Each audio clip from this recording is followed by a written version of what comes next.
What's going on, guys? Welcome to your 30-second C++ tutorial, and in this tutorial I am super excited because I'm going to begin talking to you guys about something called an array. So an array is basically one of my favorite parts of C++ because an array is basically a variable that can store multiple values, and you can do a bunch of cool things with them. And like I said, it's one of my favorite parts dealing with C++. So let's go ahead and get started.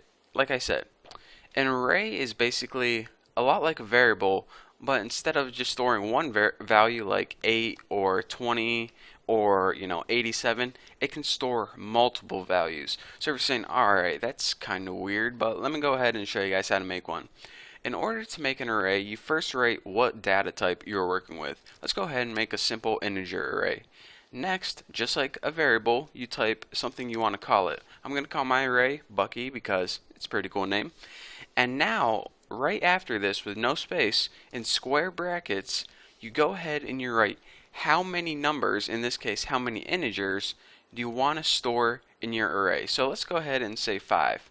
So what the compiler is going to do now is it's going to create an array that can store 5 integers. So whenever you run this, your compiler is going to set aside some space to hold 5 integers.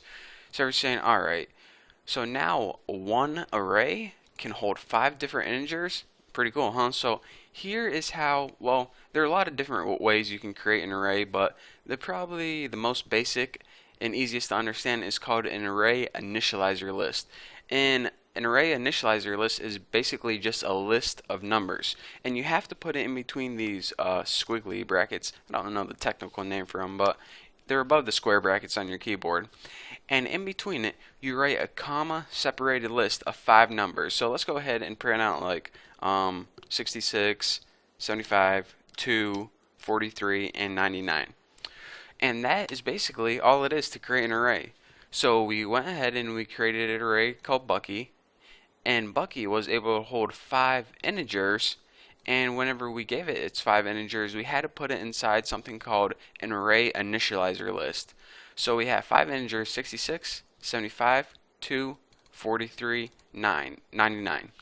So now, whenever we want to use those values, you're saying, alright, say I wanted to print out one of these values like 2 or something. So let's go ahead and see out Bucky. Okay, well, I can't do that because if I just say the array name, it doesn't know exactly what value I'm talking about here.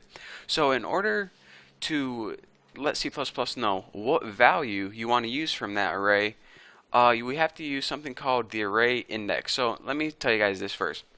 When I said an array is made up of a bunch of different values, the technical term whenever you're working with array is called elements, and all they are is values, but we have to be professional here, so we're going to call them array elements. So 66 is one element, 75 is one element, 2 is an element, so on and so forth. So whenever we want to index a specific element in our array, we go ahead and we write the index number inside our square brackets. So you might be thinking, alright, the index number for this one is 1, this one is 2, and this one is 3. So let's go ahead and try to print out Bucky 3 and see what happens. Let's go ahead and end that line, and we should be expecting 2 right here. So let's print it out and check it out. 43, what the heck? I thought it was going to be 2. Okay, so 43 is the 4th one, not the 3rd one. So what's going on, Bucky?